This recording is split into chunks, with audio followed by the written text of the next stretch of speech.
नमस्कार दोस्तों। सिविल सेवा की तैयारी करने वाले विद्यार्थियों में अक्सर एक उत्सुकता, एक उत्कंठा बनी रहती है कि किताबें पढ़ी जानी चाहिए या नहीं पढ़ी जानी चाहिए, और किन किताबों से प्रश्न पूछे जाते हैं या कौन सी किताबें कंसल्ट की जाएं, किसको रेफ़र किया जाए, किसको प्रेफर किया जाए। तो सबसे पहली बात यह है कि सिविल सेवा की परीक्षा में स्टैंडर्ड जो टेक्स्ट बुक हैं, जिनमें बहुत विस्तार न हो और जो सिलेबस के बहुत बड़े हिस्से को कवर करती हों, उन किताबों को ज़रूर पढ़ा जाना चाहिए। और इसके साथ ही किताबों को पढ़ने से न केवल आपकी समझ बल्कि आपकी लेखनी का भी जो लेखनी के में भी क्या होता है, सुधार होता है। आपकी लेखन शैली, आपकी शब्द क्षमता, इन सब का विस्तार होता है। आरएएस 2021 की परीक्षा में कुछ ऐसे प्रश्न थे जो प्रश्न सीधे सीधे किताबों से पूछे गए, या जो पेपर 3 में जो पॉलिटी का सेगमेंट था, उस पॉलिटी के सेगमेंट में कुछ ऐसे भी बहुत अच्छे प्रश्न थे जिन प्रश्नों की प्रकृति भी बहुत विशिष्ट थी, और इसके साथ ही उनका स्रोत कुछ स्टैंडर्ड और बहुत लोकप्रिय किताबें भी थीं। जैसे आरएएस में एक सवाल पूछा गया कि आजाद हिंदुस्तान का पहला मंत्रिमंडल राजनीतिक चरित्र का नहीं बल्कि राष्ट्रीय चरित्र का था। केवल तथ्यों के साथ कथन का समर्थन या विरोध कीजिए। The first cabinet of independent Indian was not a political character but of national character. Support or oppose the statement with facts only. इसमें प्रश्न पूछने वाले व्यक्ति ने क्या किया है कि ये सीधे सीधे लिख दिया है कि अवधारणाओं के साथ आप मत जाइए, तथ्यों के साथ कथन का समर्थन या विरोध कीजिए। कुछ साल पहले रामचंद्र गुहा जी, भारत के जाने माने और प्रसिद्ध इतिहासकार, पर्यावरणविद, लेखकों में से बहुत बड़ा कद रखने वाले रामचंद्र गुहा जी ने एक किताब लिखी, इंडिया आफ्टर गांधी। उस किताब का जब हिंदी अनुवाद आया तो हिंदी अनुवाद दो किताबों के रूप में आया। एक किताब का नाम था भारत गांधी के बाद, रामचंद्र गुहा, और एक दूसरी किताब थी जो इंडिया आफ्टर गांधी का ही एक दूसरा खंड थी हिंदी अनुवाद के रूप में, भारत नेहरू के बाद। भारत जो गांधी के बाद जो किताब है, इसी किताब के एक चैप्टर में ये लाइन आपको हूबहू मिलेगी कि आजाद हिंदुस्तान का पहला मंत्रिमंडल राजनीतिक चरित्र का नहीं बल्कि राष्ट्रीय चरित्र का था। और ये भी बात है कि जो बहुत अच्छे तरीके से तैयारी करने वाले विद्यार्थी हैं, वो इन बातों से, अगर उन्होंने अच्छे तरीके से किताब पढ़ी तो परिचित भी होते हैं। जैसे हम लोगों के एक स्टूडेंट ने भी इस बात को मेरे साथ शेयर किया था कि सर देखिए, इस किताब से सीधा सीधा प्रश्न क्या है उठा लिया गया। तो अब ये जो प्रश्न है, इसका प्रमाण आप देखिए कि कैसे किताब से ये प्रश्न उठाया गया है। और ये तो मैं सिर्फ आपको एक उदाहरण दे रहा हूं। आईएएस के भी पॉलिटी सेगमेंट में जो क्वेश्चंस पूछे जाते हैं, खास तौर पर कुछ प्रारंभिक परीक्षा के कुछ ऐसे प्रश्न हैं जिनके स्रोतों को स्पष्ट बताया जा सकता है। और इसीलिए हमेशा ये कहा जाता है कि जो टेक्स्ट बुक हैं, जो स्टैंडर्ड टेक्स्ट बुक हैं, उनको जरूर रेफर किया जाए। तो अब यहाँ पर जो आप देखें कि कहाँ से किस में ये जो प्रश्न है, ये प्रश्न क्या है आया है, और उसमें आप देखेंगे कि ये जो प्रश्न है, ये प्रश्न जो है, आप नीचे इस पेज पर आप नीचे आएंगे तो नीचे के पेज पर आप देखेंगे कि लास्ट पैराग्राफ में इस पेज पर लिखा हुआ है कि आजाद हिंदुस्तान का पहला मंत्रिमंडल राजनीतिक चरित्र का नहीं बल्कि राष्ट्रीय चरित्र का था। अब ये जो कथन है, इस कथन के समर्थन और विरोध को तथ्यों के साथ पूछा गया है। तो विरोध का तो कोई प्रश्न ही नहीं उठता है। अब आपको समर्थन करना है, समर्थन में आप क्या क्या बातें कहेंगे, या इस प्रश्न को अगर हम लोग मान लें कि ये जो आरएएस 2021 का ये जो पॉलिटी के भारतीय राज व्यवस्था के सेगमेंट का यह जो प्रश्न है, इस प्रश्न में अगर इस प्रश्न को देखें तो इसमें कहा गया कि आजाद हिंदुस्तान का पहला जो मंत्रिमंडल था, पहला मंत्रिमंडल, यह मंत्रिमंडल राजनीतिक चरित्र का नहीं था। यह मंत्रिमंडल राजनीतिक चरित्र का जो है वह राजनीतिक चरित्र का नहीं था, बल्कि यह जो मंत्रिमंडल था यह राष्ट्रीय चरित्र का था। और जैसा मैंने आपसे कहा कि ये प्रश्न सीधे सीधे प्रख्यात इतिहासकार जिनकी किताबों को आईएएस की तैयारी करने वाले जो बच्चे हैं वो कॉन्टेम्पोररी इंडिया के सेगमेंट के लिए पढ़ते हैं, वहां से ये प्रश्न क्या पूछा गया। तो यहां पर गांधी के बाद वाला जो सेगमेंट है वहां से पूछा गया। इस प्रश्न का क्या उत्तर आप लिखेंगे, इसको मैं आपसे डिस्कस करता हूं। तो उत्तर में देखिए, सबसे पहला जो बिंदु है वो सबसे पहला बिंदु ये आप लिखेंगे कि मंत्रिमंडल का चरित्र राजनीतिक नहीं था, क्योंकि इस मंत्रिमंडल में गैर कांग्रेसियों और यहां तक कांग्रेस विरोधियों को स्थान दिया गया। यहां पर कि पहला जो पॉइंट लिखेंगे कि आजाद हिंदुस्तान के पहले मंत्रिमंडल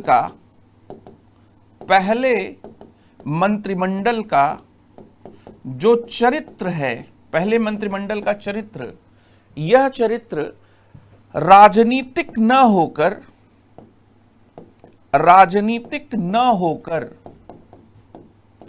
राष्ट्रीय था, क्योंकि इसमें गैर कांग्रेसियों यहां तक कि कांग्रेस विरोधियों को भी स्थान दिया गया, क्योंकि इसमें गैर कांग्रेसियों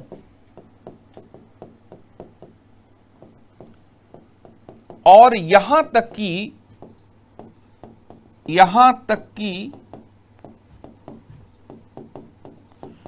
कांग्रेस विरोधियों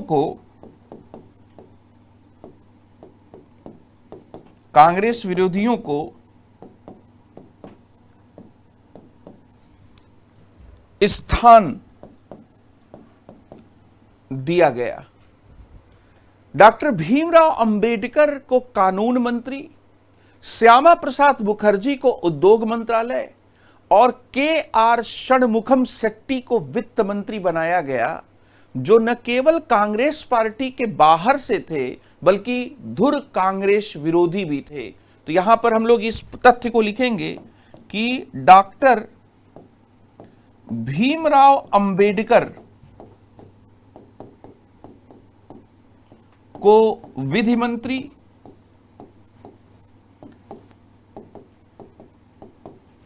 श्यामा प्रसाद मुखर्जी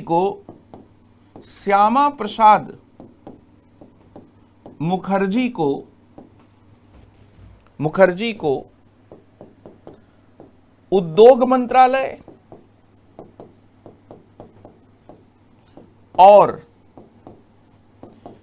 के.आर. षणमुखम शेट्टी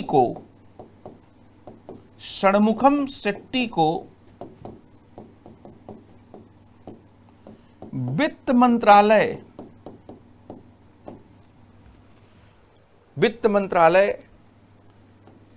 का प्रभार की जिम्मेदारी का प्रभार सौंपा गया,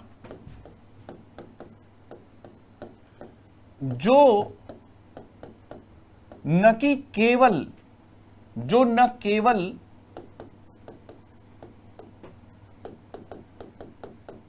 कांग्रेस के बाहर के थे, कांग्रेस के बाहर के थे, बल्कि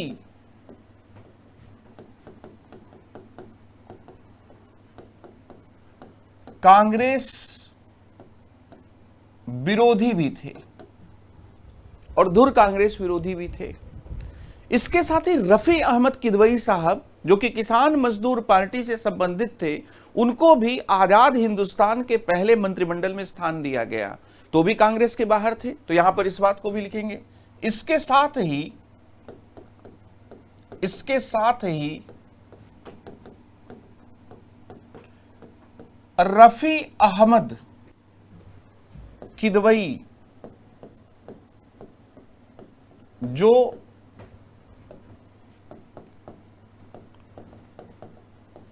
किसान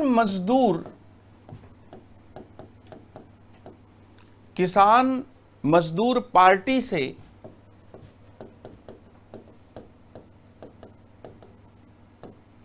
संबंधित थे, उनको भी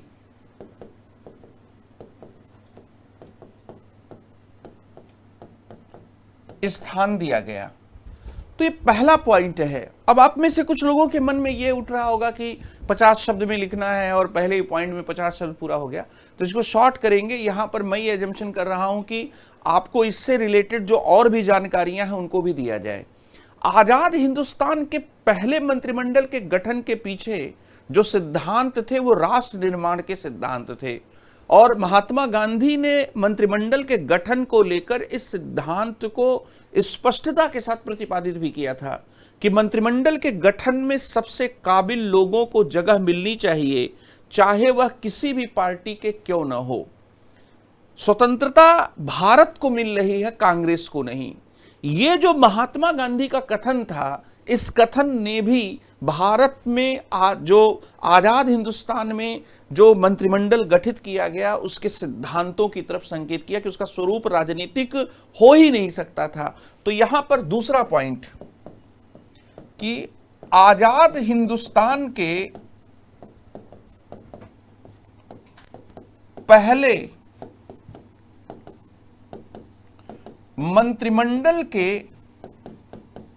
गठन में राष्ट्र निर्माण के उद्देश्य को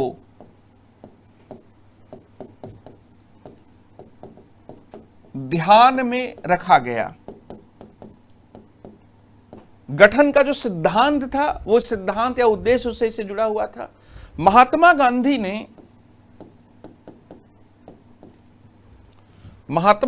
ने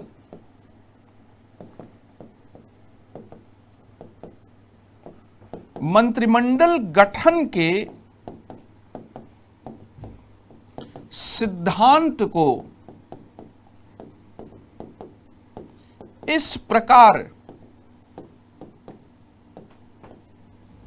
प्रतिपादित किया। कैसे प्रतिपादित किया?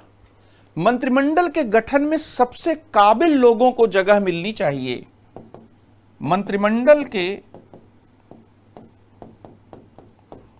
गठन में सबसे काबिल लोगों को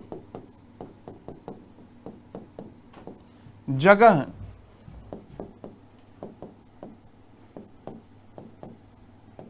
मिलनी चाहिए, चाहे वह किसी भी पार्टी के क्यों ना हो, चाहे वह किसी भी पार्टी के क्यों ना हो। महात्मा गांधी ने भी कहा था कि आजादी भारत को मिल रही है, यह कांग्रेस की आजादी का मुद्दा नहीं है। आजाद भारत के पहले मंत्रिमंडल के गठन में भारत के धार्मिक, भौगोलिक, सामाजिक विविधताओं को भी ध्यान में रखा गया और इस तरह से भारत के राष्ट्रीय चरित्र को ध्यान में रखा गया। तो तीसरा, आजाद भारत के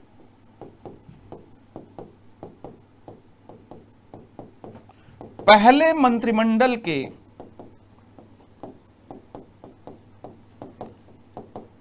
गठन में भारत की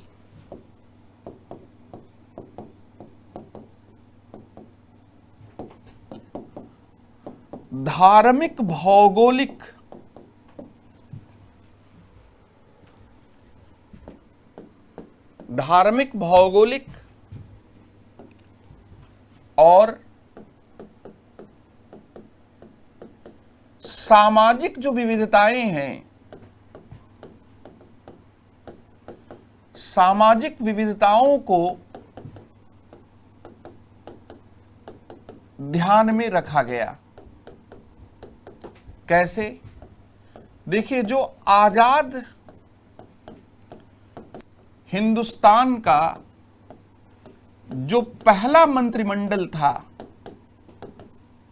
इस पहले मंत्रिमंडल के संदर्भ में आप इस बात को देखें, समझें कि इसमें शामिल होने वाले जो मंत्री थे वो 5 अलग अलग धर्मों से संबंधित थे। तो यहां पर धार्मिक विविधताओं को कैसे इसमें समावेशित किया गया? इसमें 5 अलग अलग धर्मों से संबंधित लोगों को इसमें क्या है शामिल किया गया। ये हिंदू, मुस्लिम, सिख, ईसाई और पारसी थे। तो यहां पर मंत्रिमंडल में हिंदू, इसके साथ ही मुस्लिम मौलाना अबुल कलाम आजाद, इसके साथ ही सिख राजकुमारी अमृत कौर, इसके साथ ही ईसाई और पारसी जो थे उनको क्या है शामिल किया गया।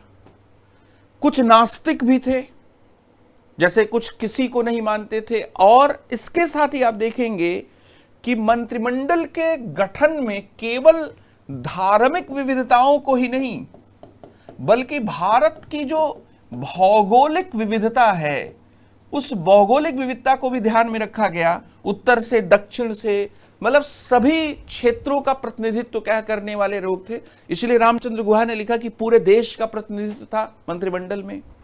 इसके साथ ही जो सामाजिक जो विविधता है, उस सामाजिक विविधता को भी इसमें ध्यान में रखा गया। और ये जो सामाजिक विविधता है उसको कैसे ध्यान में रखा गया कि 2 अछूत कही जाने वाली जातियों से संबंधित व्यक्तियों को मंत्रिमंडल में स्थान दिया गया और राजकुमारी अमृत कौर को स्थान देकर मंत्रिमंडल में जो महिला वर्ग से संबंधित जो प्रतिनिधित्व है, उस प्रतिनिधित्व को भी सुनिश्चित किया गया। तो इन 3 पॉइंट्स को 50 शब्दों में आपको सार संक्षेप में इसमें लिखना होगा। सबसे पहली बात यह है कि गैर कांग्रेसियों को ही नहीं, बल्कि उनमें से धुर कांग्रेस विरोधी लोगों को स्वतंत्र भारत के मंत्रिमंडल में स्थान दिया गया। और इसका सबसे अच्छा उदाहरण है डॉक्टर भीमराव अंबेडकर, इसके साथ ही श्यामा प्रसाद मुखर्जी, और मैंने जो आपसे कहा कि षणमुगम सेठी जो है वो उसका उदाहरण है। इसी तरह से जो मंत्रिमंडल के गठन का जो सिद्धांत था, उस सिद्धांत को कहीं ना कहीं बहुत राष्ट्र निर्माण के उद्देश्य से क्या है जोड़ा गया। और इसके अलावा भारत की धार्मिक, भौगोलिक और सामाजिक विविधताओं को ध्यान में रखा गया। तो इस प्रश्न को लेकर इसका मॉडल उत्तर बताने का उद्देश्य ये था कि बहुत बार तैयारी में जब आप शॉर्टकट के बारे में सोचते हैं या एक टैक्टिकल या स्ट्रैटेजिक मिस्टेक जो आप करते हैं, वो ये करते हैं कि अच्छी बुक्स से कंसल्ट करने का जो रास्ता होता है उसको लंबा मानकर आप छोड़ देते हैं। अच्छी बुक्स जरूर पढ़ी जानी चाहिए। एनसीईआरटी तो मस्ट रेड में आती है, उसको जरूर पढ़ना है। और उसके साथ ही हर सेक्शन की एक एक स्टैंडर्ड बुक को पढ़ने से आपके सोचने, समझने और लिखने तीनों जो क्षमताएं होती हैं, उन क्षमताओं को आप मजबूत कर पाएंगे। तो ये आवश्यकता है, ये इस प्रश्न का उत्तर है। और इस प्रश्न के उत्तर के साथ ही एक संदेश भी है कि अच्छे टेक्स्ट बुक को आरएएस की तैयारी के दौरान भी जरूर पढ़ा जाना चाहिए। आगे किसी वीडियो में मैं आपको ये भी बताऊंगा कि कौन कौन से टेक्स्ट बुक हैं जिनको कंसल्ट जरूर किया जाना चाहिए। बहुत बहुत धन्यवाद।